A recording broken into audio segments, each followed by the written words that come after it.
지금부터 제7회 선배에게 듣는다 포럼 행사를 시작하겠습니다. 오늘 행사는 온라인 생중계로도 직원들에게 중계되고 있습니다. 강연을 시작하기에 앞서 연우회 회장님이신 박호군 전 과기부 장관님의 인사 말씀이 있겠습니다. 잠시 단상 위로 올라와 주시기 바랍니다.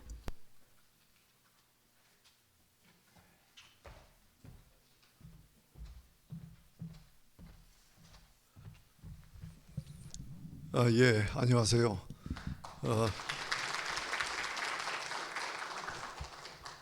지난번에 이어서 이번에 또 선배에게 듣는다 제 7회입니다. 그동안에 여러 가지 일이 있었지만 특히 오늘은 여기 현직에 있는 후배들도 많이 참석을 해서 아주 보기가 아주 좋으네요. 선배들 중에는 오늘 상당히 많이 참석을 하겠다고 하셨는데, 여러분 다 아시다시피 시내버스 파업 때문에 아마 오시기가 불편한 분들이 굉장히 많은 것 같아요. 그래서 오시겠다고 한 분의 한 절반만 참석을 하신 것 같네요. 그렇지만 하여튼 뒤에 이 후배들이 이렇게 자리를 많이 차지해 줘서 대단히 감사드리고요. 또 오늘은 신임 원장이 취임한 이틀째입니다. 오상록 원장이 어제 취임을 하고 오늘 두 번째 날인데 오늘 이 자리에 참석을 했습니다. 우리 아마 여기 지금 근무하는 후배들은 잘 알겠지만 여기 선배들은 잘 모르실 테니까 한번 일어나서 얼굴 한번 보여주세요.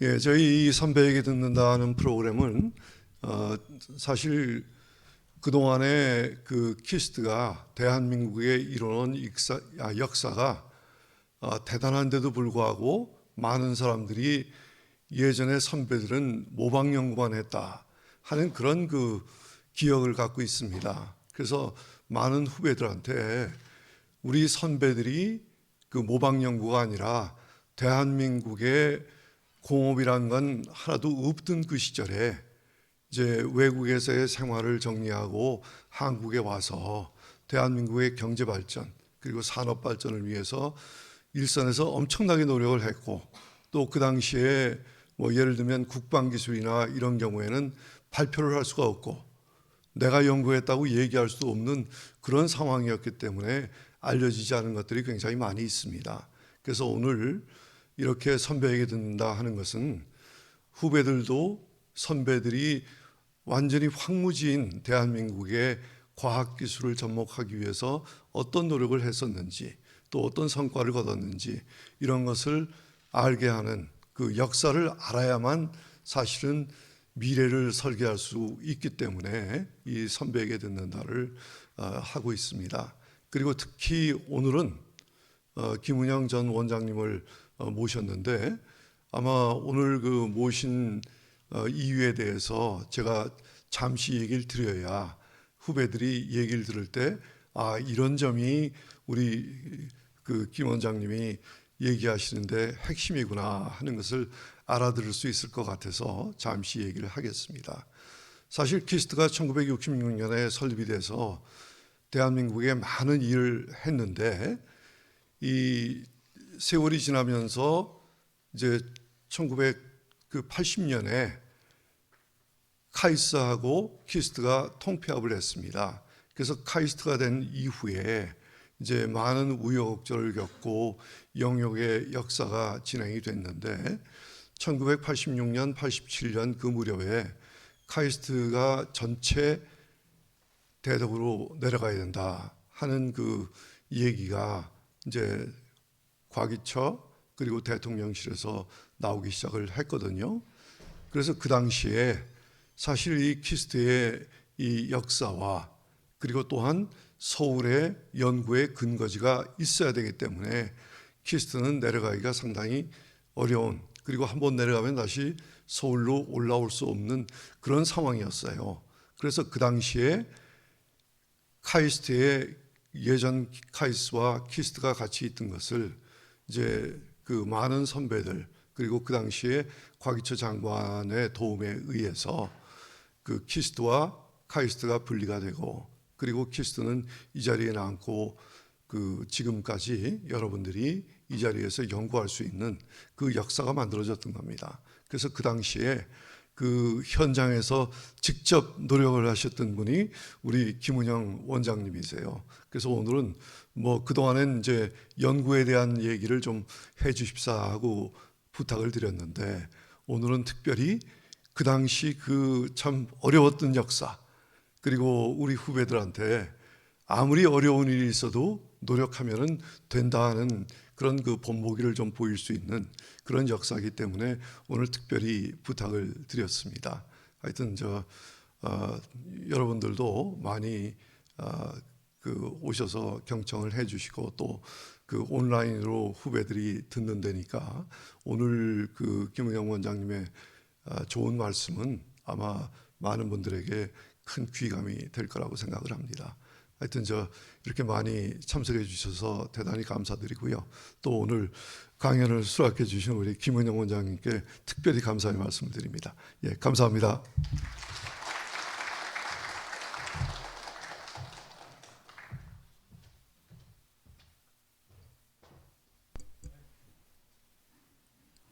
네, 다음은 26대 원장님이신 오상독 원장님을 앞으로 모시겠습니다.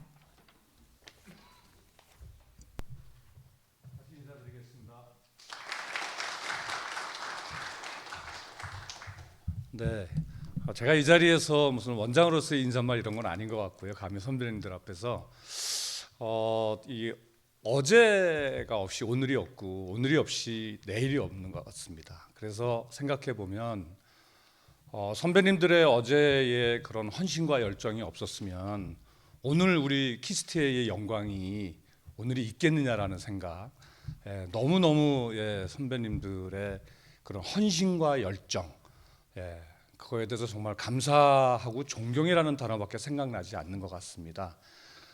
선배님들께서 이렇게 남겨주신 그런 역사와 경험을 가지고 저희들이 이제 해야 할 일은 내일의 키스트를 만드는 일 같습니다. 그래서 오늘 선배님들의 경험 우리 귀담아 경청하고 그 열정을 본받아 가지고 내일의 정말 글로벌 최고 인류연구소의 키스트를 만드는데 저희들이 최선을 다하겠습니다라고 하는 약속을 감히 선배님들한테 드린다는 그 약속을 드리면서 오늘 감사하다는 말씀 다시 드리겠습니다. 감사합니다.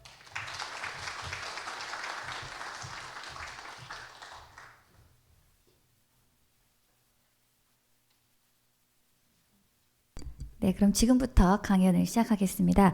제7회 선배에게 듣는다 강연자는 김은영 박사님이십니다. 강연자이신 김은영 전임 원장님과 사회를 맡으신 이은표 박사님을 앞으로 모시겠습니다. 큰 박수 부탁드립니다. 김은영 박사님께서는 독일 다름슈타트 공대에서 이학 박사 학위를 취득하셨고 1967년 키스트 유치과학자로 입원하셨습니다. 합성수지연구실장, 고분자 연구부장, 연구조종부장, 부원장을 거치셔 제15대 원장으로 재임하셨습니다.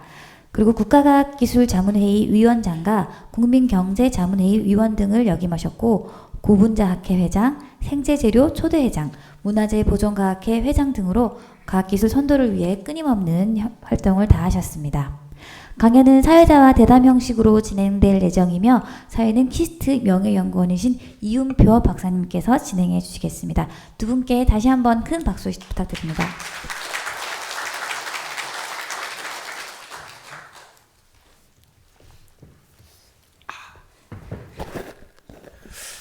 우선 선배에게 듣는다를 시작하기에 앞서 오상록 신임 원장님 취임을 축하합니다.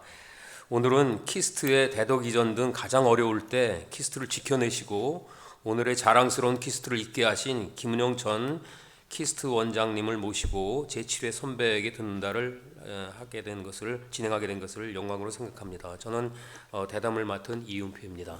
다시 한번.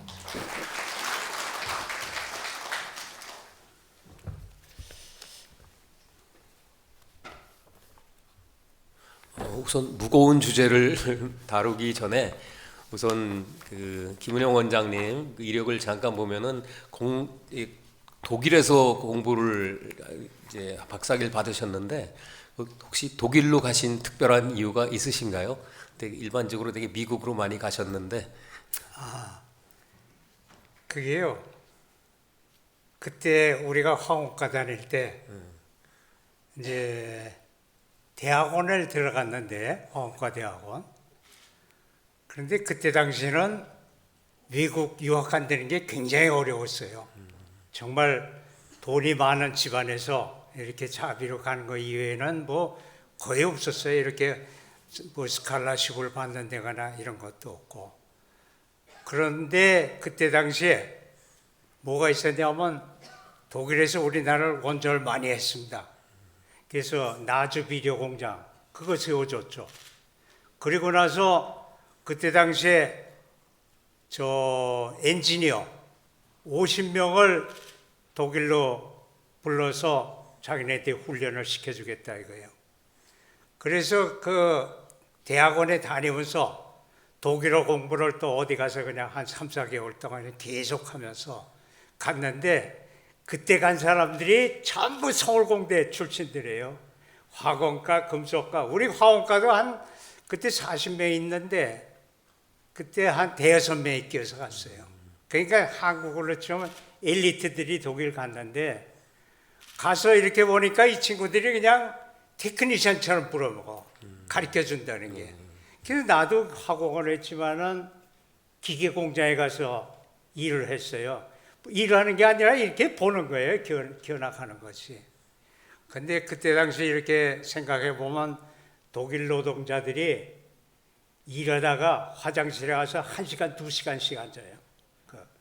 그러니까 그렇게 농대를 치면서 기계도 깎질 않고 기계가 왔다 갔다 멀리서 보면 깎는 것 같은데 실제 저걸 깎지 않도록 그냥 해놔서 그런 식으로 놀고 먹는 게 그때 당시 독일 노동자예요. 근데 그 차지를 이제 전부 기계면 기계에다가 차지해갖고 우리 같은 나라에 팔아먹었죠. 그 독일이 그렇습니다. 그때 당시. 그래서 거기서 일하다가 난 그때 여기 대학원 막 졸업 맞고 갔기 때문에 그래서 그 대학에다 몇 군데다 이렇게 저걸 했어요. 어플라이 했더니 두 군데서 왔는데 다음 스타트에서 한 번 오고 그 다음에 또 한 군데서 왔는데 다음 스타트에 그 플라스틱 연구소가 있기 때문에 그쪽에 가서 학위를 하기 시작한 거예요. 근데 학위를 독일에서 3년 만에 하신 걸로 여기 3년 만에 하신 거 아닌가요? 그러니까 독일을 가져오면요. 그때 석사 학위가 없으면은 디플롬서부터 다시 해야 돼요. 근데 석사 학위를 인정을 해주니까 박사 코스로 곧 들어가서 한 2년 반 만에 했어요. 어이구, 참 대단하시네. 그런데 나하고 같이 한 친구는 7, 8년이 걸렸다고 독일. 그렇게 돼. 그러니까 뭐 이제 열심히 했죠, 그냥.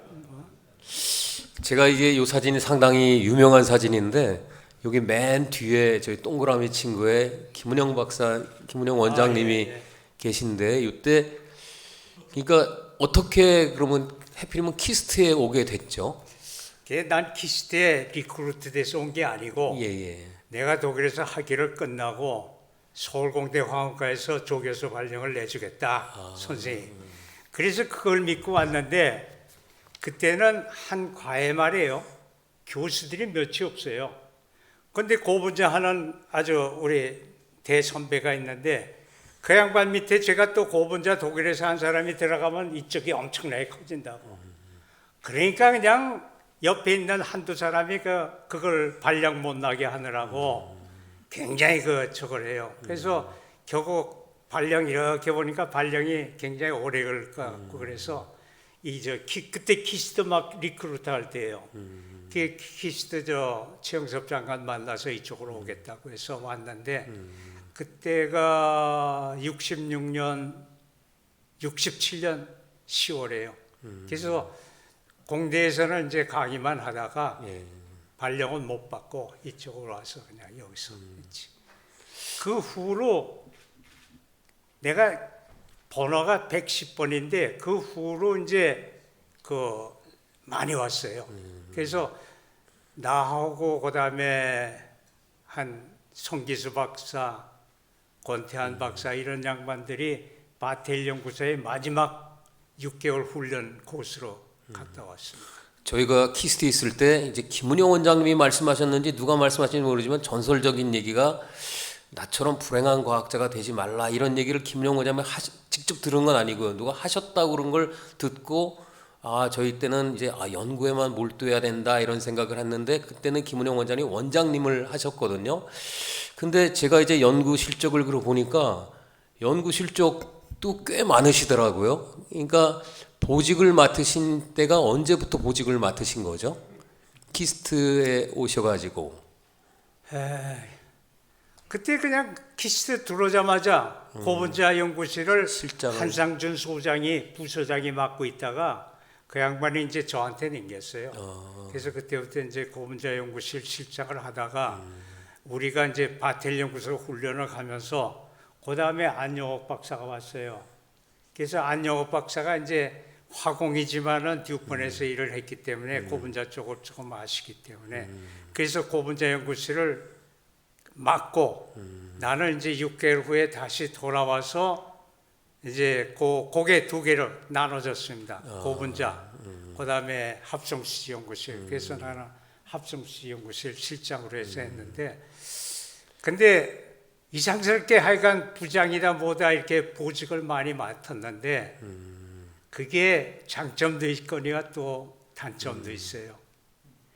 여기 이제 뭐 연구하시는 분이 이제 안 계시니까 하는데 단점이 뭐냐 하면요. 이제 내가 그때 독일에서 학위를 따고 고분자를 하고 여기 있고 하니까 일본하고 이제 서로 관계가 많을 텐데 일본 사람들이 나이는 그 사람들보다 적지만은 그렇지만 굉장히 거물로 봐요. 그리고 이제 고분자 쪽에 쭉 우리 고분자 쪽에 사람이 많았어요. 그래서 고분자 학계는 전부 우리들이 이렇게 이제 그 운영하다시피 했는데 이제 계속해서 이렇게 가니까 그 다음에는 이 사람들이 정말 거물로 봐요. 그래서 거물로 와서 강연을 초청 강연을 해달라고 하는데 이게 뭐냐 하면은 연구실에만 있지 않고 그렇게 자꾸 보직을 맡다 보니까 그 밑에 사람들이 전부 해주긴 해줬죠. 그렇지만 발표는 하지만은 내 것이 아니기 때문에 그래서 그런 적이 있어요. 그냥 연구만 쭉 했다면은 그래도 상당히 그 빛을 봤을 텐데 그런 경험이 있어요. 그때 말씀을 계속 제가 이제 머릿속에 담고 있는 말씀 중에 하나인데 근데 정작 여기 보니까 요새 거의 일반화되어 있는 구부러지는 플라스틱이라는 게 있잖아요. 우리 뭐 먹으면. 근데 이때 보니까 구부러진 플라스틱 스트로 설계 제작하는 게 나와요. 여기서.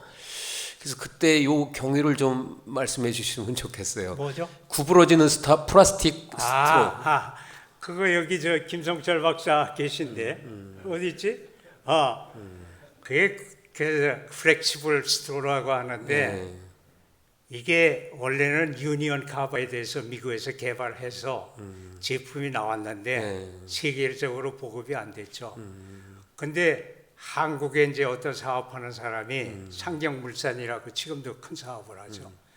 이 사람이 그 샘플을 갖고 와서 이거 만들어 달라 이거예요. 요게 이제 스트로니까 이렇게 꼬부라지지 않아요. 그러니까 환자들이나 이런 사람들이 그렇죠. 먹기가 좋고 그냥 이런 상태에서 먹을 수가 있으니까 음료수를.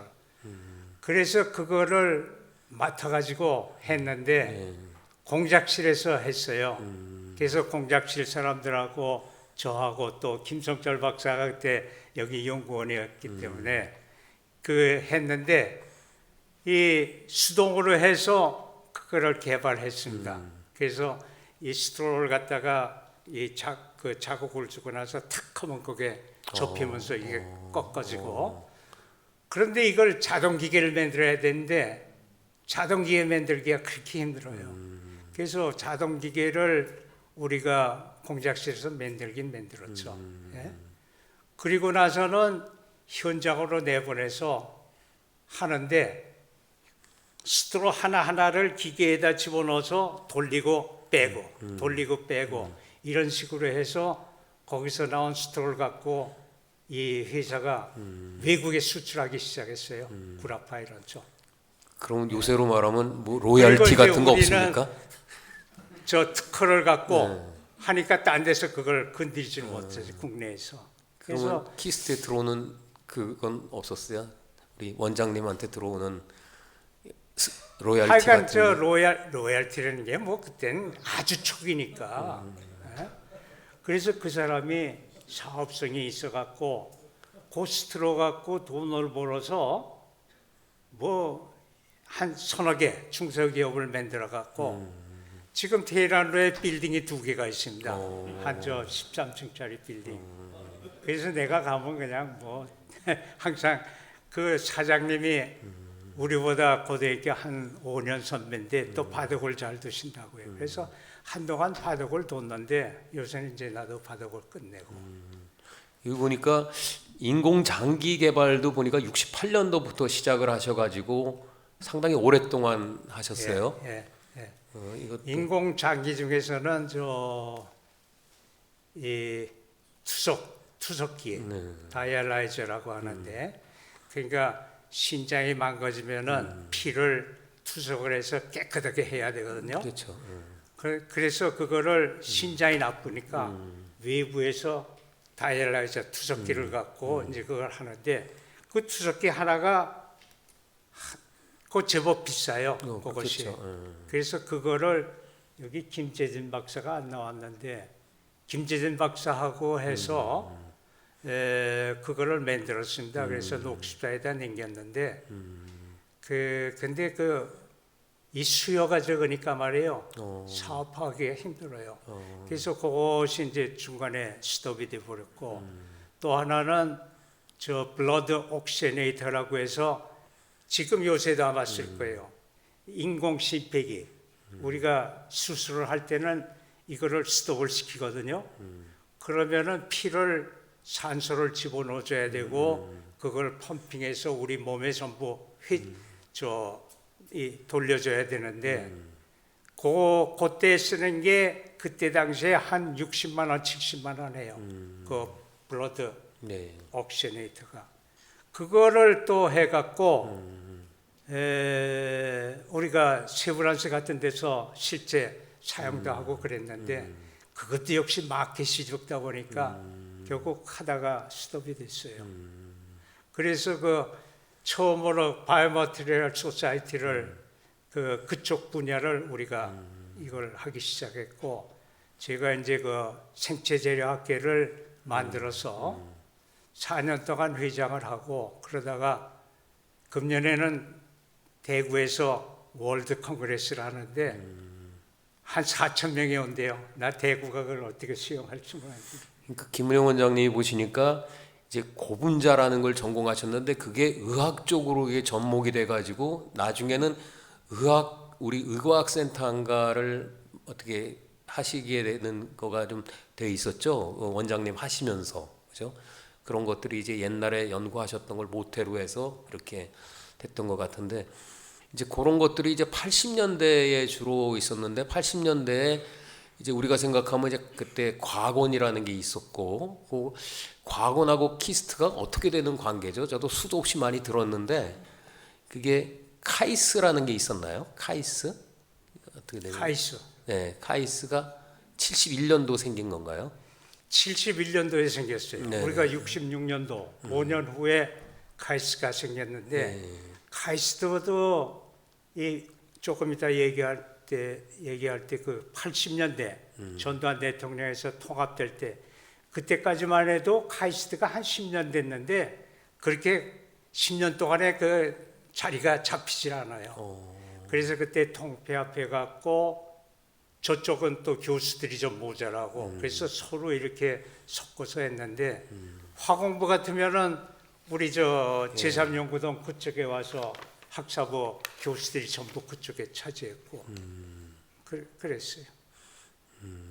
근데 그러니까 키스트가 여기 있었고 키스트는 이제 그 박정희 대통령이 집중적으로 해다가 어느 정도 안정돼 있고 카이스트는 새로 생겼는데 대덕에 근데 무슨 그 학교가 또 생겼죠 그때 과학기술대학이라는 게 생긴 건가요? 과학기술대학은요 원래 사실 우리나라로 치면 전문 대학하고 비슷했었는데 독일에서 그것도 원조로 해서 우리 노동부하고 아, 얘기를 해서 이 고급 테크니션 네. 이거 키우는 학교를 만들자고 하다가 노동부가 떨어져 나가고 과학기술대학이 대덕에 먼저 생겼어요. 네. 거기는 이제 4년제니까 석박사과정이 없었던 데고 이 카이스는 석박사과정만 있고 4년제 이 재학생이 없으니까 여기서는 이제 재학생을 갖는 그런 학교를 하나 다시 만들어야 되지 않겠느냐. 카이스 쪽에서는 그런 요청이 있고 그러던 차에 이제 대덕 이전 문제가 되면서 저 카이스는 그 과학기술대학하고 합쳐서 완전히 이제 학사서부터 박사까지 가는 이제 그런 코스가 완성이 됐고 그것 때문에 저 사람들은 내려가지 않을 수가 없었고요. 그럼 어차피 그러면 자기만 내려가면은 그냥 문제가 깨끗하게 되는 거 아닌가요? 그럼요. 예. 내려가. 근데 왜 키스트가 거기 끼어 들어갔죠? 키스대 끼어 들어간 게 그때는 대덕 내려가면 교수들이나 연구원들이나 다 죽는 줄 알았어요. 그 뭐 아주 형편없고 지금은 인프라가 잘 돼 있지만 그러니까 교수들이 안 내려가겠다 이거예요. 내려가야만 되는데 안 내려가겠다 이거예요. 그래가지고 84년도에 네.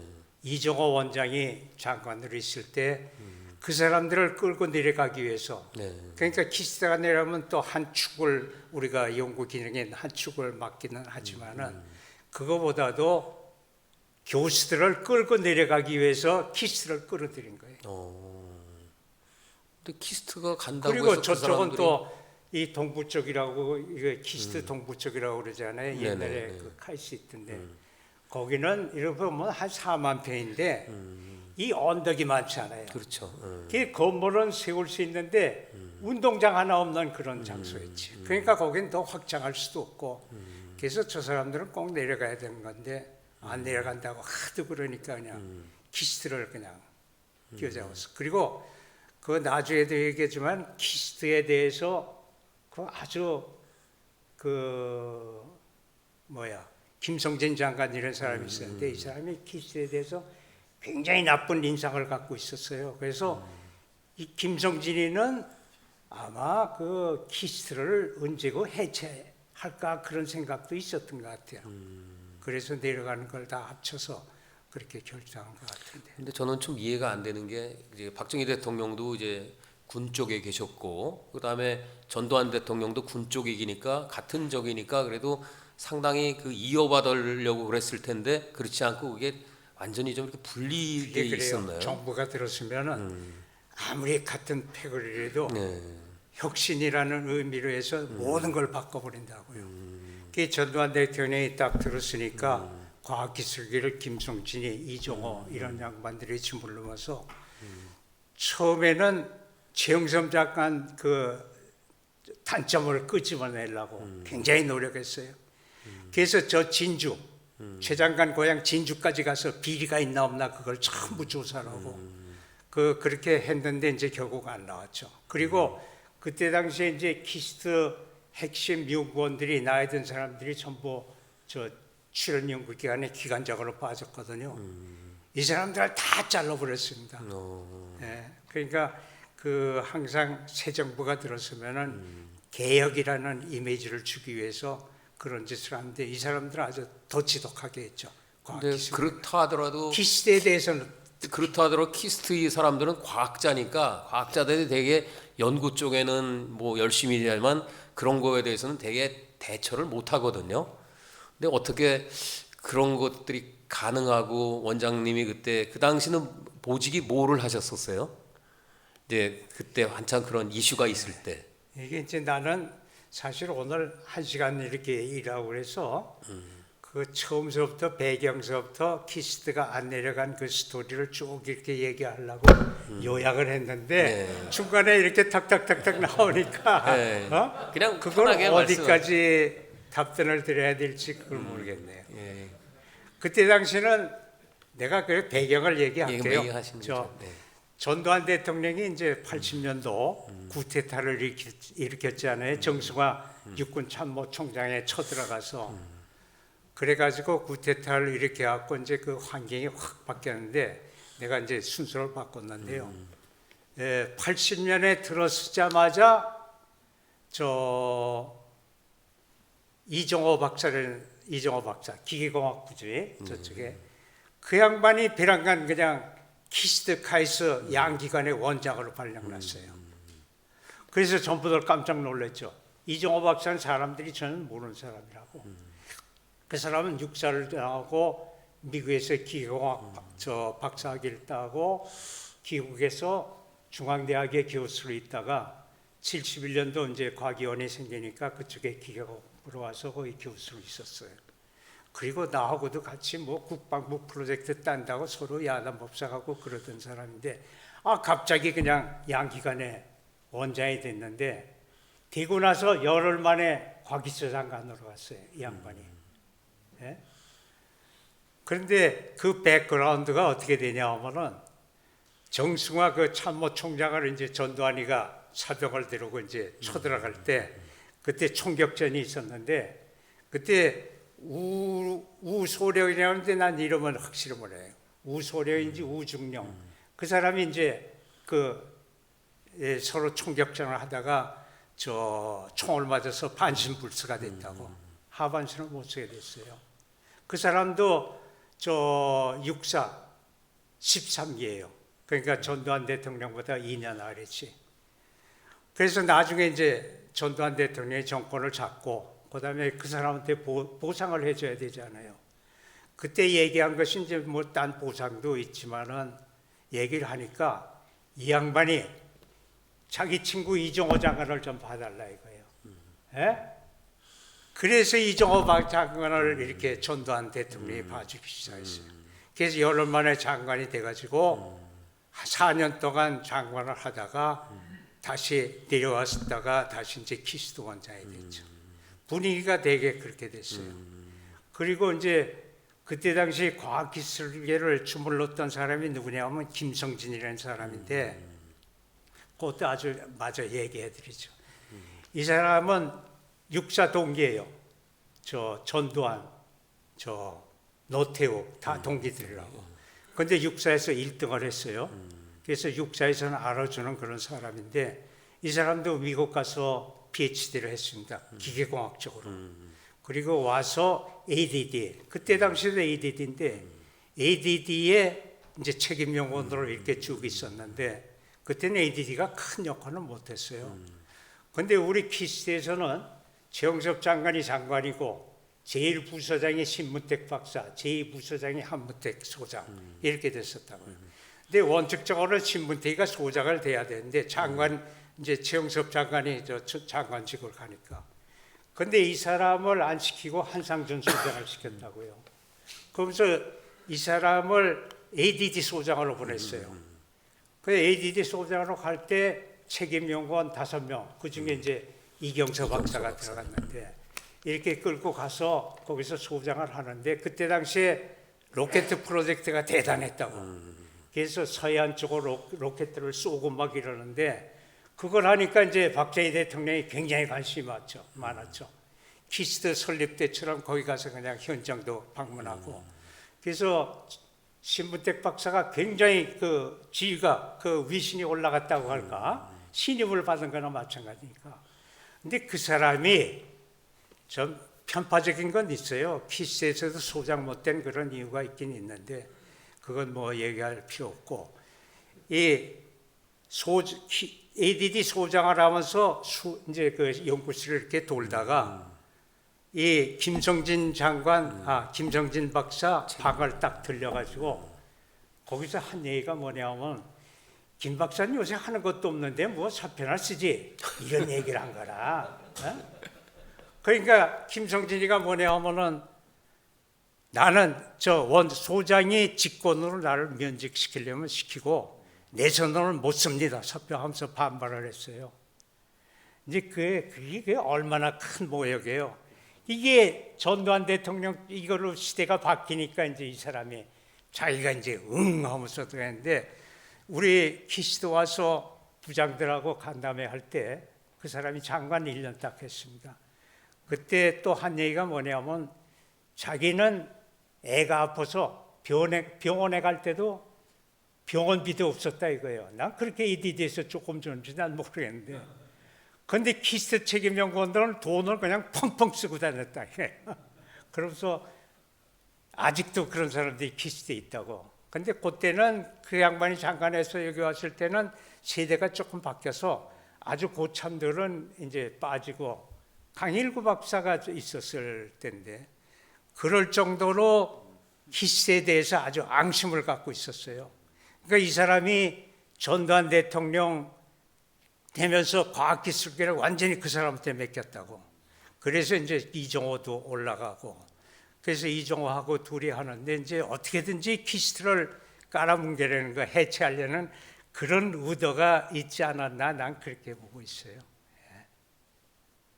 그리고 이제 그때 자꾸 얘기가 이상스럽게 되는데, 이 이종호 장관이요 4년 동안 하고 나서 김성진 장관이 1년 했어요, 장관.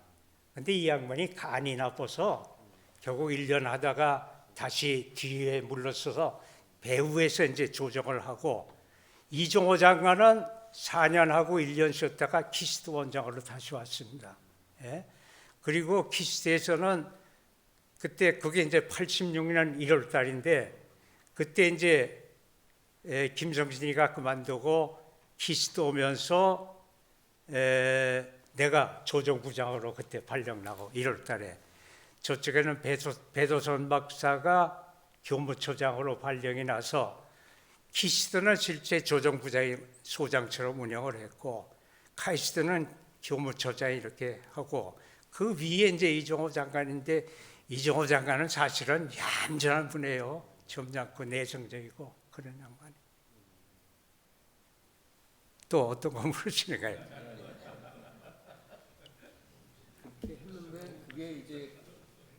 실질적으로 그렇게 내려가려고 그걸 다 추진했는데 그게 결과적으로는 순조롭게 되지 않았잖아요. 그게 어떻게 순조롭게 되지 않았어요? 지금 같으면 내려가라면 내려가야지. 그럼 어떡하겠어요? 그럼. 예산도 그래서 다 쥐고 있는데. 84년 4월에요. 네. 과학기술진흥회의에서 과기처가 대덕 연구 이제 카이스트 전체가 그때는 이제 합쳤을 때니까 카이스트 그렇죠. 이거를 대덕으로 내려보낸다 이렇게 거기서 결정을 했다고요. 그런데 사실은 우리 키스트는 내려갈 필요가 없는데 아까처럼 교수가 안 내려가니까 이제 그렇죠. 끼어서 과기처에서 했는데 그때 당시는 그냥 뭐 굉장히 엄하고 그래서 우리가 반발을 못해요. 그럼요, 그때. 그래서 내려가나 보다 하고 이렇게 그냥 그렇게 받아들였지 그냥.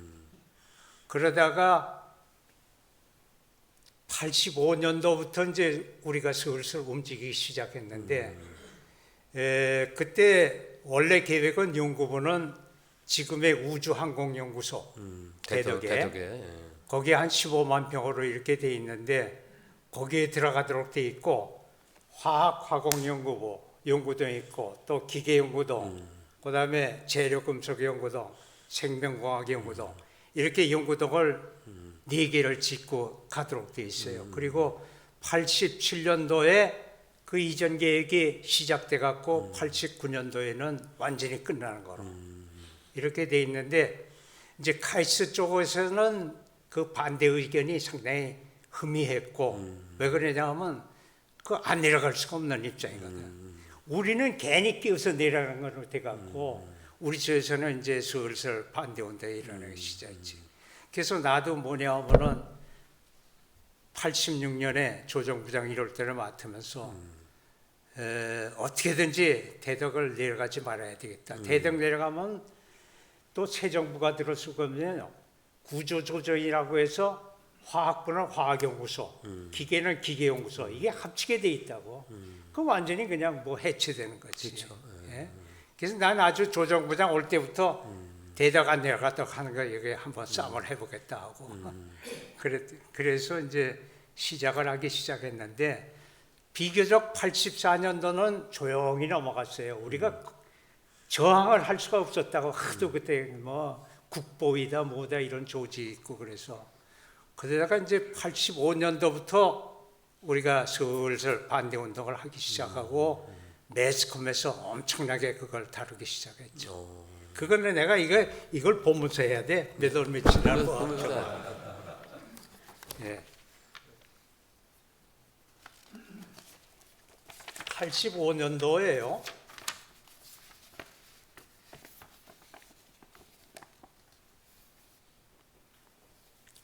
이게 85년도에도 벌써 신문지사에도 나고 키스트를 해체한다는 이런 얘기가 많이 돌았어요. 그래서 아까 얘기한 것처럼 화공부는 화학연구소로 들어가고 뭐 이런 식으로 그런 것이 터질 때마다 매스컴에서는 그냥 키스트 해체다, 키스 뭐 이런 얘기가 상당히 많았고 그럭저럭 이제 85년도도 넘어갔는데 그때 이제 상당히 그 반발은 많았어요, 연구원들이. 그리고 86년도 이거 제가 말씀드린 건가? 이거 제가 86년도에 이제 그 조정부장이 됐다는 거 하고 그다음에 그때도 저 키스트가 내려가면요, 키스트 부지를 누가 쓰느냐 하면은 여성개발원, 외교안보연구원, 농촌경제연구원 또 하나 있어요. 이런 데서 저 인문사회과학단지로 저 경제교원에서 그걸 쓰려고 그렇게 개혁을 했다고요. 완전히 비니까. 그리고 이제 그 86년에 8월 27일 날 그 이태섭이가 장관으로 또 왔어요. 근데 이태섭이는 그때 우리가 정치장관이라고 했는데 왜 그러냐면 강남에서 국회의원을 한 번 했거든요. 그러고 이제 나중에 장관이 돼서 그리고 화공과 우리보다 2년 후배니까 그래서 이 화공과에 그때 윤창구 박사도 있고 박원희 박사도 있고 나도 있고 이윤영 박사에서 쟁쟁한 사람들이 이제 있으니까 전부들 그냥 뭐 이태섭 장관을 굉장히 환영했죠. 이 사람이야말로 정치장관으로 우리 대등 내려가는 걸 해결해 주겠다 했는데 결국은 그 양반이 아무것도 못했어요. 그 양반이 한 것은 뭐냐 하면은 이것도 내 중간으로 이렇게 들어갔는데 그 양반은 어떤 백이냐 하면은 그 이순자 여사하고 그 이태섭 박사 부인하고 경기여고 동기예요. 네. 그래서 이 사람이 이제 장관으로 있을 때 윤창구 박사 나 이렇게 가서 여러 번 얘기를 했는데 87년 1월 달에 그때 아주 큰 사건이 터졌어요. 뭐가 터졌냐 하면 교육감이 최열건 교육감이 있었는데 이 사람이 대통령에다가 브리핑을 했는데 뭐냐 하면 서울과학고등학교하고 과학관을 갖다가 이 키스트 부지에다 세운다 이거예요. 그러면서 42,000평을 달라. 그게 이제 이 사람들이 몇 번 와서 뭐 이렇게 보고 가고 그랬는데 우리 본관 저쪽 모타불서부터 저 아파트 있는 데까지 그쪽 42,000평을 달라 이거예요. 그러면서 자기네들은 88년도에 공사를 시작하겠다. 그러니까 키스트가 전체적으로 봐서 8만 평 정도 되는데 절반을 그냥 뛰어가겠다 이거예요. 근데 그때 당시에 말이에요. 어떻게 교육감이 대통령한테 그렇게 직접 브리핑을 할 수 있는지 참 그게 의문스러웠는데 그 사람도 또 대단한 백을 갖고 있었어요. 누구냐 하면 이순자 여사의 아버지, 그러니까 전두환 대통령의 장인 백을 갖고 있었다고 이 사람.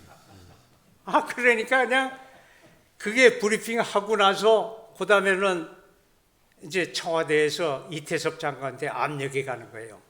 빨리 42,000평 화려해서 주라. 이렇게 나오고 그것 때문에 또 연구원들은 또 아우성을 치고 그랬죠. 반발하고 대등 내려가는 거 안 내려간다고. 그러다가 결국은 이태섭 장관이 1년쯤 하다가 결국 물러났는데 그 양반은 끝까지 말해요. 42,000평 이걸 빨리 띄워주자 이거야. 띄워주고 나서 키스트가 나머지 4만 몇천 평 갖고 있고 대덕에 또 갖고 있고 그러니까 양쪽을 갖고 왔다 갔다 하면 되지 않느냐 이런 식이었었는데 결국은 이제 그것도 안 되고 그 다음에 이제 누가 됐든가 전학제 원장이 됐어요. 전학제 원장. 전학제 원장이 됐는데 가만 있자. 전학제 전인가?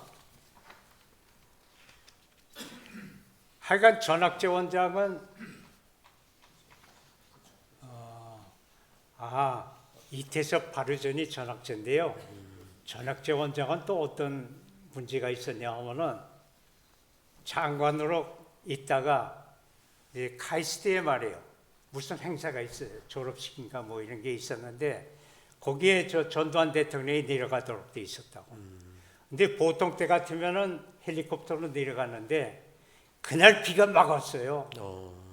그러니까 이제 전두환 대통령이 자동차로 내려갔는데 그때 전학제 원장을 불렀다고요. 같이 내려가자.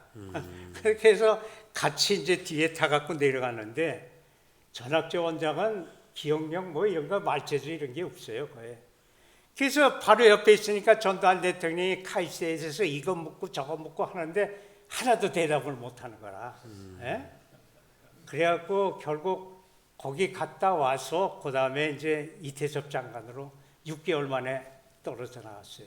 그리고 과기처에서는 많이 높은 사람이 물을 때 그 대답할 수 있도록 수첩이 생겼어요. 네? 그게 전학제 원장 때문에 수첩이 생겼다고.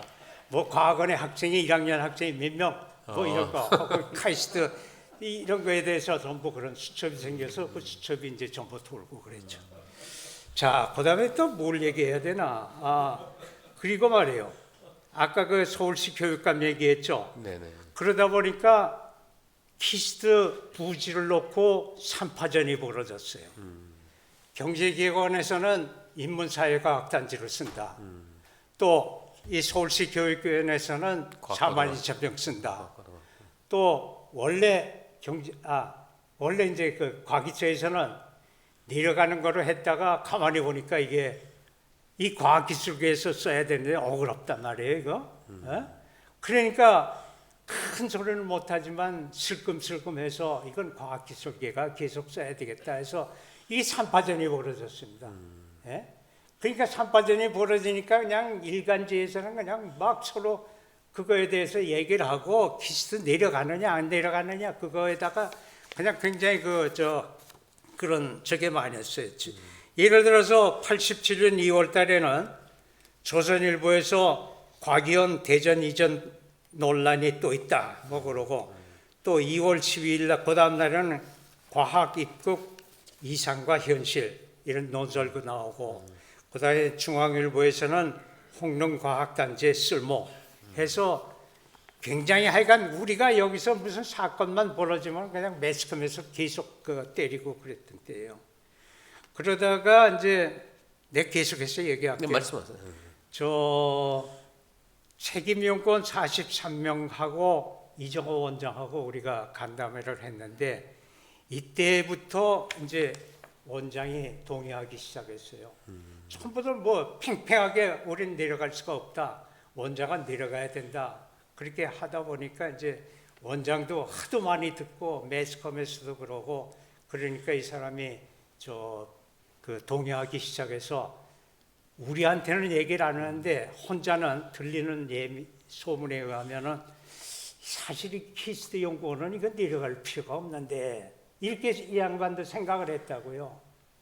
그러나 이제 그때 행정처장인 변명섭 실장 이런 사람들하고는 얘기하지만은 우리한테 얘기했다가는 연구원한테 쫙 퍼지게 되니까 우리한테는 절대 그런 얘기 내색을 안 했지만은 내부적으로는 그렇게 마음이 변하기 시작했습니다. 그리고 또 한편에서는 건설본부가 생겨갖고 이 사람들이 기본 설계, 상세 설계를 해갖고 각 부서로 돌려요. 화학부로 돌리고 화학화강부 돌리고 혹은 기가학부 돌리면은 거기에서 또 수정을 해가지고 다시 보내면 상세 설계를 다시 변경하고 이랬는데 그때 당시에 여기 화학부에 계신 분들도 있지만 화학부가 제일 열심히 했어요. 설계 변경 이렇게 해달라 저렇게 해달라 열심히 하고 다른 부서에서는 고의적으로 지원을 했습니다. 우리가 저 설계를 저걸 하지 않고 그냥 시간을 끌면서 대덕이전 반대 그쪽에다만 중점을 뒀죠. 그리고 87년 그게 2월 달인데 3월 달에 이제 책임연구원 11명이 원장한테 건의서를 제출했어요. 그 건의서가 이제 4개 항목인데 여기 보면은 2000년대 한국과학기술원 위치를 정립하기 위한 심층 분석 연구 수행, 이게 이제 구체적인데 제가 조금 줄였기 때문에, 또 수도권 지원을 위해 홍릉 잔류를 위한 이전 계획을 보완해달라, 연구원 쪽에서. 또 홍릉 단지의 서부지역 과학기술원의 시설로만 사용해야 된다. 그 다음에 마지막으로는 위에 계획 보완이 확장되기까지는 건물 설계를 포함한 대덕 이전하고 예산의 집행을 고려해달라. 이렇게 돼갖고 이거를 받은 다음에 이 원장의 마음이 완전히 변했습니다. 그래서 11명한테 3년 전에 내려가는 거 계획할 때하고 지금은 상황이 바뀌었으니까 안 내려가도록 우리가 상부에 어떤 의사를 전달하겠다. 그런 식으로 원장이 바뀌었어요, 그때. 그러니까 그리고 하여간 본인도 이제 이전하는 걸 고려하는 쪽으로 하겠다 했고, 그 다음에 이렇게 되니까 이제 매스컴에서 이제 또 키스트 안 내려간다 하고 그냥 막 떠들기 시작하는 거예요. 그래서 조선일보, 한국일보, 또 서울신문, 중앙일보 이런 데서 내려갈 필요가 없는데 무엇으로 내려가느냐, 혹은 이제 안 내려가겠다, 연구원은 서울에 남는다, 이렇게 이제 원장이 얘기한 것이 쫙 퍼지면서 그렇게 되기 시작한 거예요.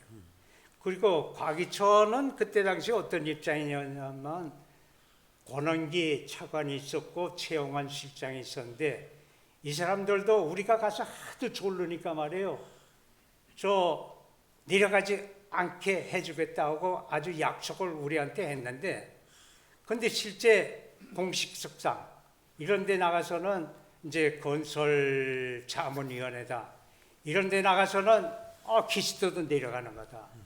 이 양반들이 공식석상에서는 안 내려가게 고려시킨 데는 이런 얘기를 할 수가 없어요. 왜 그러냐면 예산실에 그게 들어가면은 예산실에서 예산을 갖고 그냥 압력을 막 가한다고요. 또 청와대 401 경제수석이 있죠. 그러니까 그 사람들 눈치 보느라고 생각은 키스트를 여기다 남겨둬야 되겠다고 생각하면서도 외부적으로 공식적인 입장에서는 항상 내려가는 거로 그렇게 돼 있었죠. 그리고 그때 송옥환이가 청와대 비서로 있었는데, 송옥환이도 키스트는 여기에 남겨야 되겠다 해서 과학기술계가 거의 다 이제 매스컴 이런 데서도 여기 남기를 원하고, 우리는 이제 점점 더 강하게 반발을 하기 시작했죠. 그리고 이제 3월 달에 들어서 학사부만 거기 거기에서 건설 기공식을 했습니다. 거기서 그때 이제 이태섭 장관 내려가고 전부 했는데, 우리 키스트는 뭐 내려갈 생각도 안 하니까 아무것도 안 하고. 그런데 그 다음에 이제 4월 달에 책임연구원 152명이 연구부 대덕 이전 계획 관련 건의서 해서 원장한테 이것을 제출했어요. 이종호 원장한테. 그러니까 항상 그 연구부에서는 그냥 서로 수군수군 대면서 하는데, 그때 이제 우리가 비밀로 한 것은, 그때 행정실장이 변명서반이에요. 행정실장한테 들어가면은 이게 원장한테 들어가고 다 퍼집니다. 예? 우리가 작당하는 게. 그리고 그때는 연구개발실에 이다란 실장이 있었는데, 이다란 실장도 못 듣게 우리가 막아버렸어요. 그러니까 행정장은 완전히 차단하고 연구부만 모여서 무슨 서로 기획을 하고 어쩌고 그랬죠. 그런데 한 번은 이종호 원장이 말이에요, 401 경제수석을 찾아가서 얘기를 하고 왔는데, 우리는 연구원들은 이제 여기 남아도 되겠다 이런 얘기를 하고 올 줄로 알았는데 이 양반이 정반대 얘기를 하고 왔어요. 연구원도 다 끌고 내려간다 이거예요.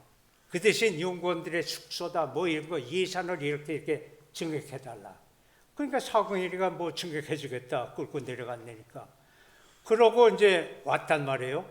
왔는데 이제 그 다음에 우리가 그걸 알고 그 다음날 제가 이제 부장들을 전부 불러서 원장이 지금 이렇게 이중적인 태도를 하고 왔는데 우리 원장하고 한번 또談판을 해보자 해서 이 평창동에 가면 올림픽 호텔인가?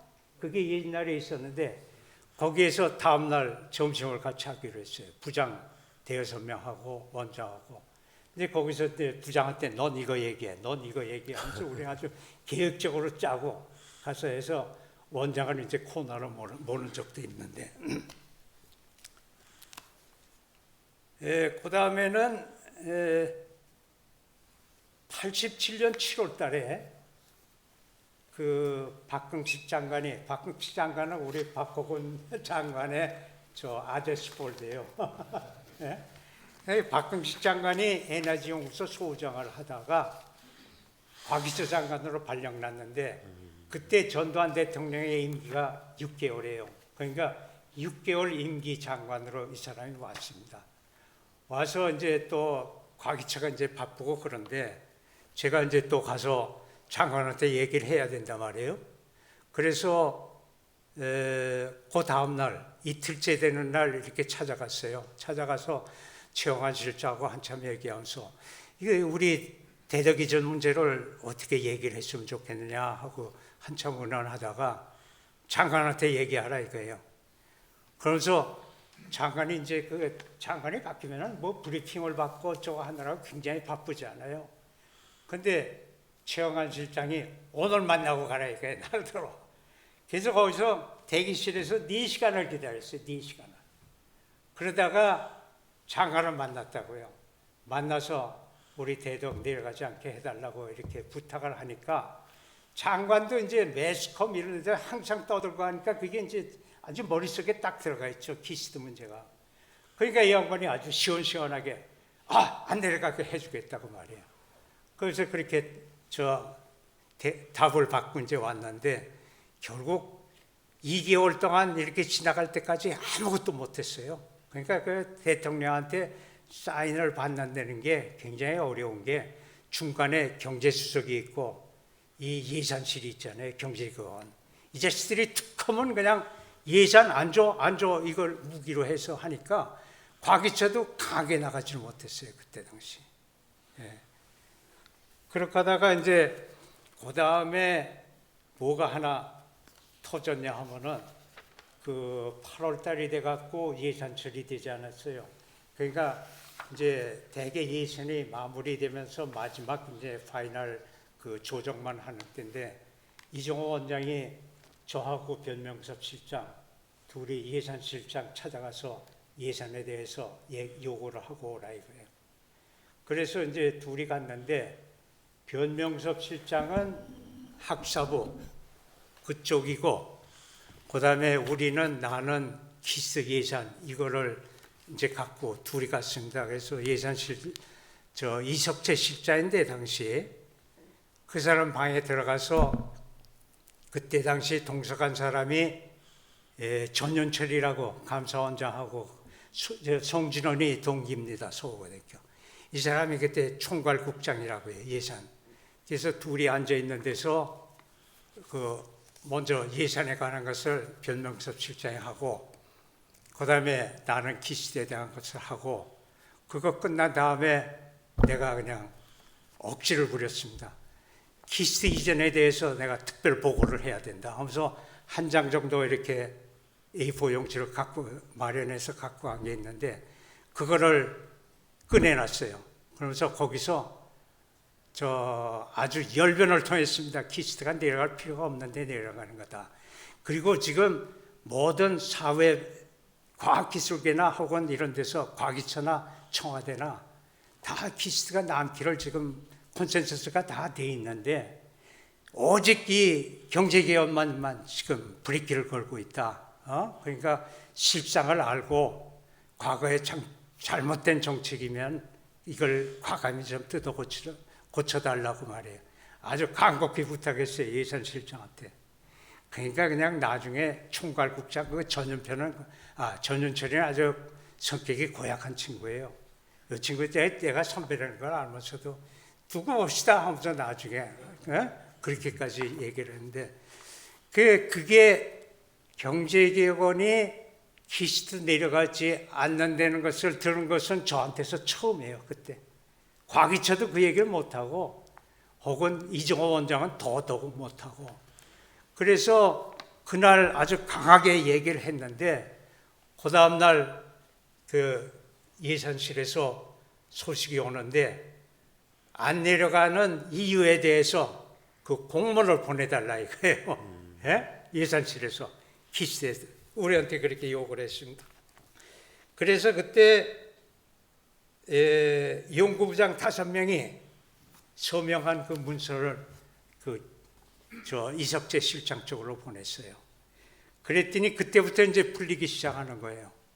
그랬더니 이 사람들이 나중에는 과기처에다 대고 키스트가 안 내려갔을 때 문제점, 뭐 예산이다 이런 거 집행한 것도 있고 그런 거에 대해서도 얘기를 하고 하간 과학기술 대덕단지 이전 계획 그 변경 논의에 대해서 과기처의 의견을 경제개혁원에 보내달라. 이게 공식적으로 오니까 과기처에서는 그냥 뭐만 있으면 그 얘기를 하려고 하던 참에 잘 됐잖아요. 그러니까 과기처에서 이 키스트를 중앙연구소로 서울의 중앙연구소로 남아서 이 서울 지역의 과학기술계를 돕는 그런 연구소로 남도록 시키겠다. 이런 식으로 해서 경제개혁원에 보냈습니다. 그리고 이제 그 다음에 또 어떤 문제가 있었냐면 요새 이제 선거철 아니에요. 그러니까 인심을 많이 쓴다고 야당이나 여당이나. 그때 당시에 대통령 선거가 있었어요. 그래서 노태우 대통령 후보자로 8월 달인데 12월 달에 선거가 있었거든요. 대통령 선거가. 그때 이제 노태우도 이제 여러 가지 자기 아이디어를 내놔야 되잖아요. 그때 내놓을 때가 뭐냐면 민주화 선언 이거를 했어요. 노태우가. 그래서 각 부처에다 대놓고 민주화 선언에 해당되는 과제에 있으면은 전부 후보실로 보내달라. 그렇게 됐습니다. 그러니까 과기처에서도 보내야 되는데 과기처에서는 유일하게 한 과제 키스트 연구원 연구소는 여기에 보류한다. 서울중앙연구소로 여기에 남는다. 이거를 그때 제출했습니다. 그러니까 이제 완전히 무르익어 버렸지 뭐 키스트 안 내려간다는 거.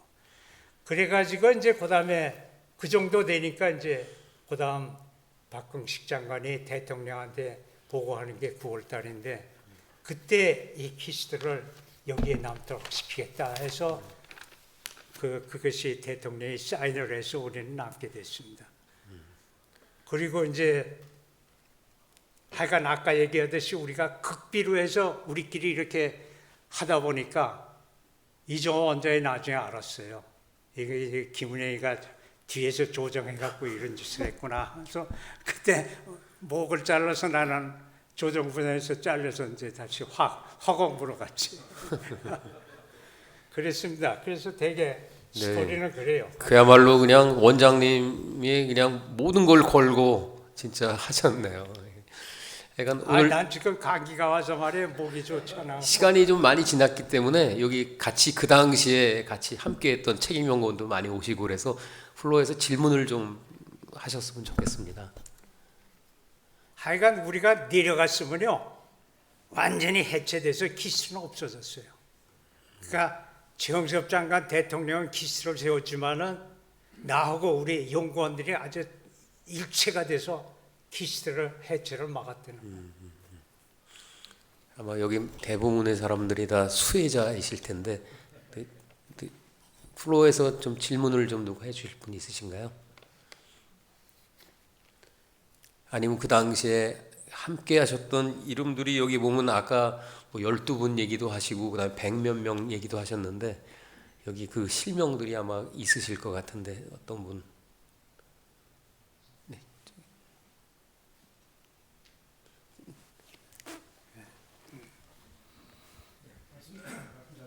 마이크.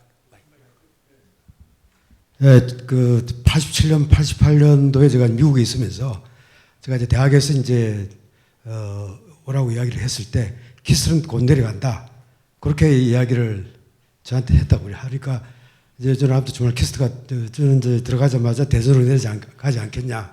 그 정도로 이제 그 당시에는 좀 급박한 상황에 이제 제가 들어오게 됐는데, 근데 제가 이제 와서 이제 들으면서 쭉 그 옛날을 좀 해외 보면서 우리가 안 데려감으로써 그 예산상에 굉장히 그 피해가 많았다고 들었거든요.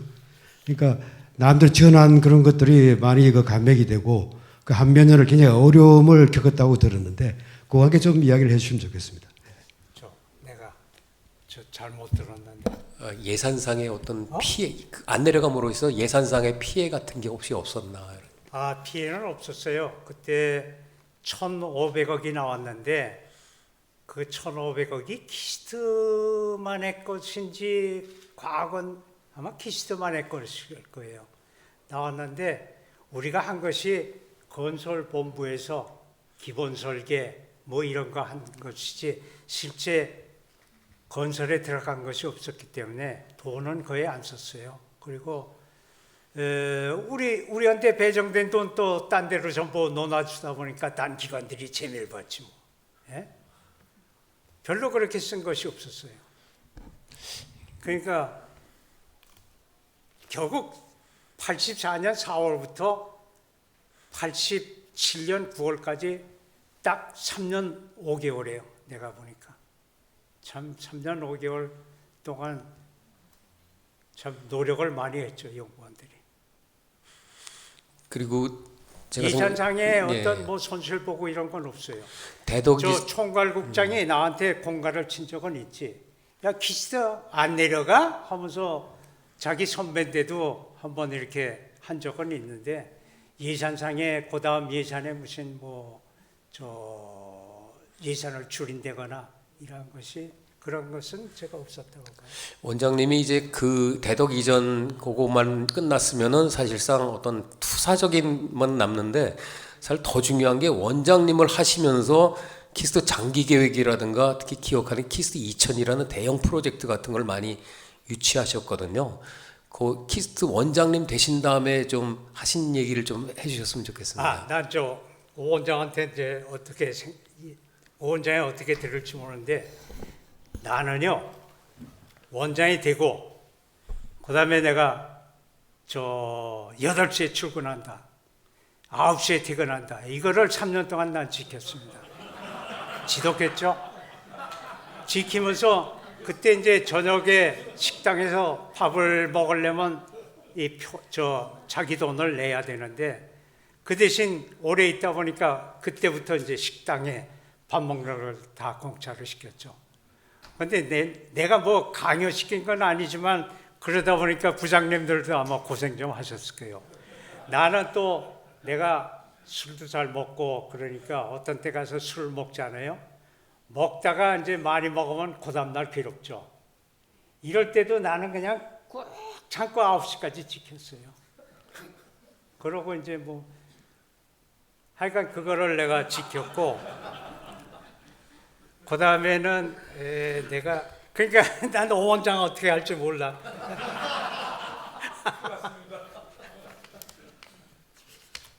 그 다음에 이제 내가 얘기하고 싶은 게 뭐가 있나. 키스트 2000은요. 그건 어떻게 땄냐 하면은 이제 그 원장의 그 일종의 활동이라고 하는데 그때 이제 내가 공화당이죠. 김종필 총리가 이제 총재하고 서상목이가 사무총장인가 기획 그런 거 하고 할 텐데 그때 이제 그쪽을 많이 쓰셨어요. 그래서 이제 이상목인가 그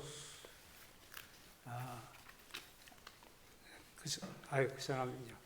하여간 그때 이제 김시중 장관이 계실 때 그 양반도 술을 좋아하고 저도 술을 좋아하고 하니까 이제 가끔 일주일에 한 2번씩 먹고 그랬어요.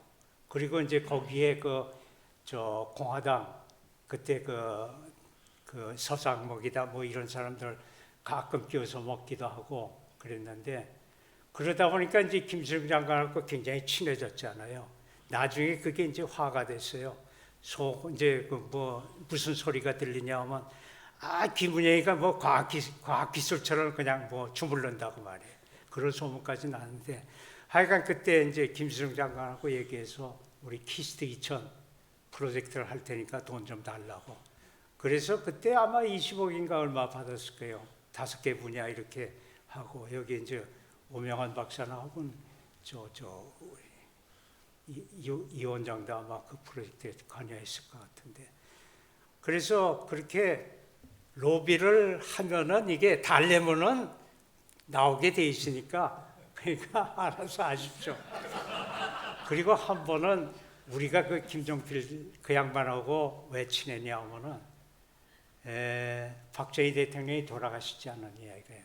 키스트를 봐주던 박정희 대통령이 돌아가셨으니까 이제는 김종필 총리께서 키스트를 봐주는 그런 역할을 해달라고.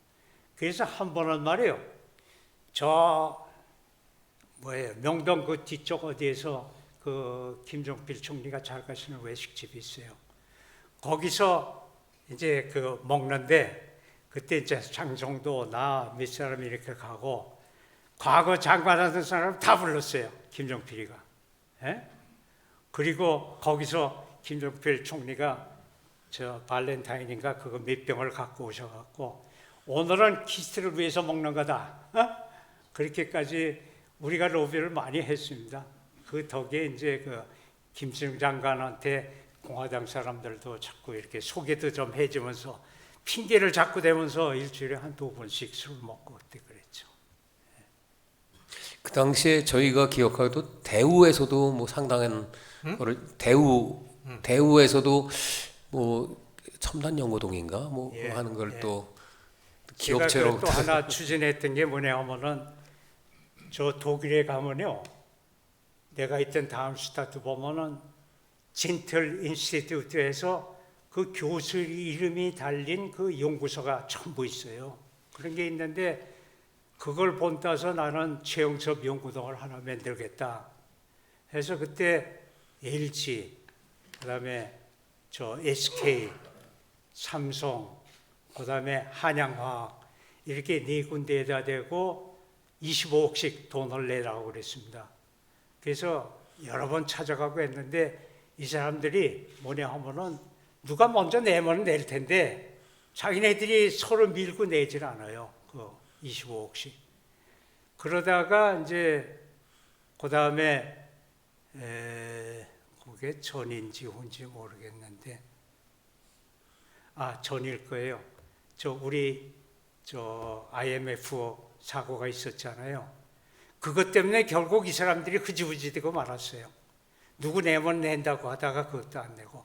근데 그때 우리가 저쪽에서 그 책임연구원 간담 워크숍을 할 텐데, 그게 오박사 저기가 어디입니까? 그 중간에 있었죠. 그 골프장 있고 그런데. 오박사 잘 가던 데 있잖아요. 월송 리조트. 강릉 가다가 중간에 하여간 거기서 김정한 박사도 뭐 친구가 하는데 그게 뭐죠? 거기서 우리가 워크숍을 하는데 김우중 회장을 불렀어요.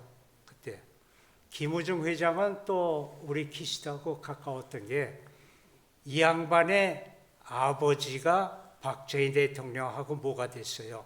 대구의 무슨 사범. 그래갖고 키스트에서 워크숍 할 때 아주 초창기에 대우의 김우중이 와서 연설을 하면서 키스트하고 대우가 같이 시작했는데 키스트는 이렇게 컸는데 대우는 이렇게 컸는데 키스트는 왜 이 정도밖에 안 되느냐 하면서 그때 막 그런 얘기를 하고 그랬단 말이에요. 그래서 그때 거기서 우리가 워크숍 할 때 김우중을 불렀어요. 그래서 김우중을 불러가지고 근데 이 양반이 바쁘니까 헬리콥터를 타고 왔다고요. 와서 강의가 시작되기 전에 저하고 방에 들어가서 이제 얘기를 하는데 그때 이 양반이 1,000억을 키스에다 집어넣겠다 이거예요. 자동차 연구소처럼 연구를 해달라고 나한테 그런 부탁을 했어요. 그리고 나는 이제 그 25억 내는 거 그 얘기도 하고 그랬죠. 그런데 이제 그렇게 약속은 해놓고 막상 이제 대우그룹 전부 사장단 회의에서 보니까 1,000억 낸다는 게 보통이 아니거든. 그래서 그게 무효가 되고 그 다음에는 그러면 우리가 키스트에서 요구하는 25억을 주자 해서 그때 몇 개 대우그룹 산하 연구소 기업들이 돈을 내서 25억을 받았습니다 우리가. 그래서 20억 받은 걸 갖고 나머지 3개 회사에다 대고 막 요구를 했더니 이 친구들이 우물우물하는 사이에 IMF가 걸려서 그것 때문에 흐지부지가 되고 그랬어요. 그래서 저것이 25억밖에 지금 못 들어갔습니다. 시간이 많이 갔으니까 원장님이 저희한테 항상 뭐 키스트 연구원들한테 이렇게 하시고 싶은 말씀이 있으셨던 것 같거든요. 그래서 한번 근데 여긴 연구원이 아니죠. 다 이제 이제 원로들인데 여기 이제 연구원들이 좀 전에 참석했다면 있었다가 연구원들한테 어떻게 해달라고 지금 할 이제 텐데 온라인으로 이게 돼 있고 그다음에 유튜브로 해갖고 하니까 그래도 한마디 좀 하셨으면 좋겠습니다. 난 우리 그 윤한식 박사하고 이화석 박사 얘기를 하는데 윤한식 박사가 그 케브라 프로젝트를 하지 않았어요. 케브라가 그 아로마틱 그 벤젠 그걸로 해서 굉장히 그 단단한 실입니다. 내열성이 좋고 강도도 좋고 그래서 그 실을 일단 뽑아서 유기물질인데 그거를 초핑을 해요.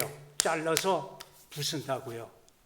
그 다음에 그거를 브레이커 플레이트, 자동차 브레이크 거기에 이제 페놀수나 이런 거 갖고 해서 그 플레이트를 만드는데 근데 윤한식이가 한 것은 뭐냐 하면은 케브라 섬유는 그건 듀폰에서 그냥 뭐 완전히 잡고 있기 때문에 못하고 이 펄프를 케브라 펄프 그러니까 아까 섬유를 만들어서 그것을 초핑해서 가는 것 대신에 한꺼번에 펄프를 만들어 한 번에 그거를 윤한식 박사가 했어요. 그래서 두 물질을 이렇게 합치면은 그게 그냥 그 고체가 되면서 폴리머가 되면서 그게 나오는데 결국 그것이 성공은 못했어요. 왜냐하면 하도 빨리 반응이 일어나기 때문에 그거를 컨트롤할 수가 없어서 그 듀폰에서도 자기네들도 케브라 펄프 만드느라고 흥미가 많았었는데 결국 그것이 안 됐죠. 그러나 그걸로 해서 말이에요. 윤한식 박사가 대단한 사람이에요. 그때 당시에 네이처에 논문을 냈어요. 그래 윤한식 박사가 영어가 부실하지 않아요. 영어를 누가 도와줬냐 하면은 윤창구 박사, 김영걸 박사 이런 사람들이 영어를 도와줘서 그거를 냈습니다. 아마 그러고 나서 나중에 이태규 박사한테 가서 그 얘기를 하니까 이태규 박사가 그 네이처에 그 논문 내기가 힘든 건데 하면서 그렇게 얘기하시더라고요.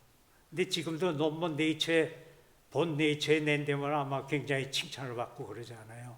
근데 그때 당시에 윤한식 박사가 그걸 냈어요. 그 다음에 그 대신 이제 제가 또 도와줘서 윤 박사가 덕을 많이 봤죠.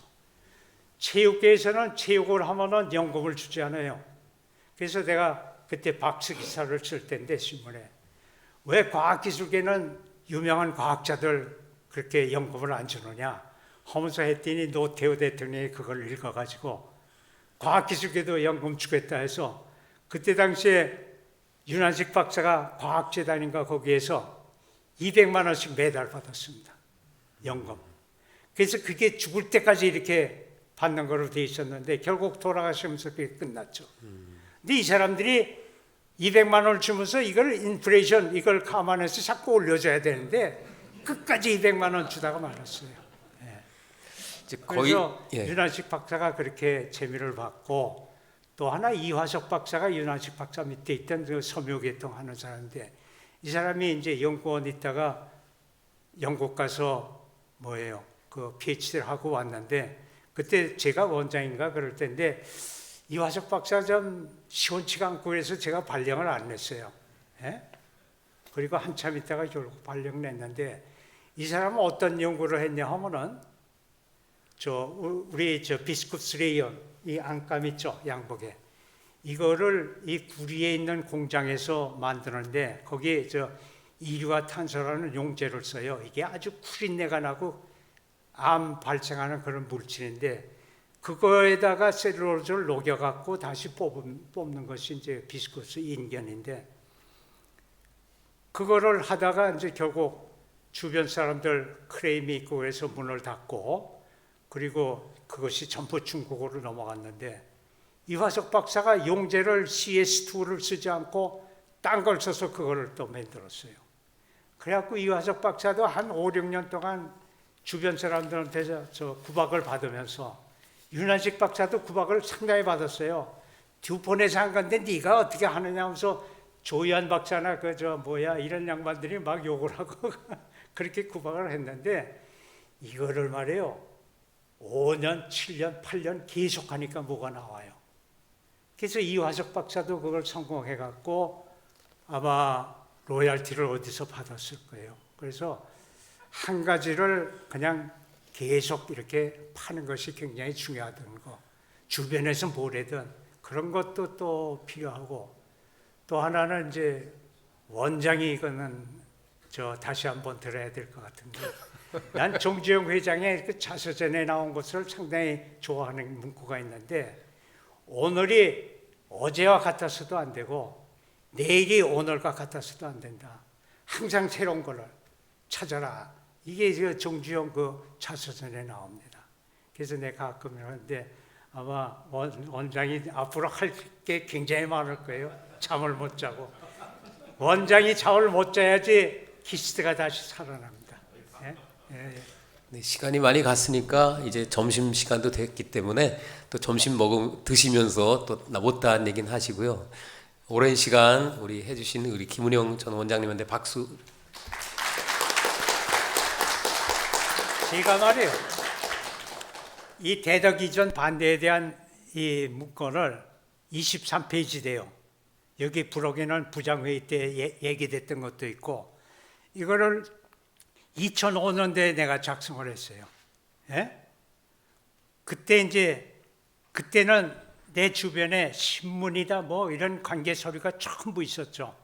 그것을 나중에 내가 홍보실에다 남겼습니다. 나는 이제 필요 없을 테고.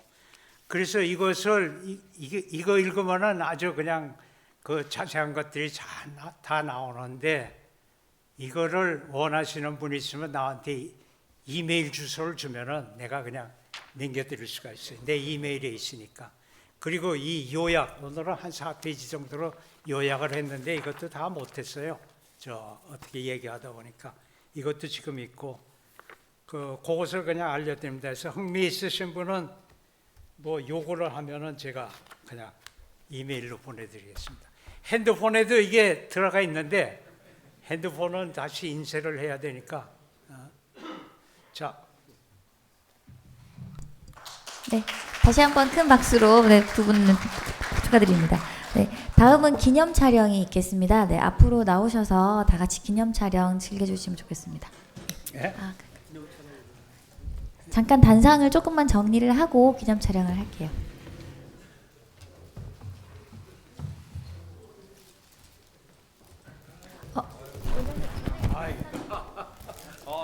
생생하게 들었어요. 숙제를 너무 많이 주셔가지고.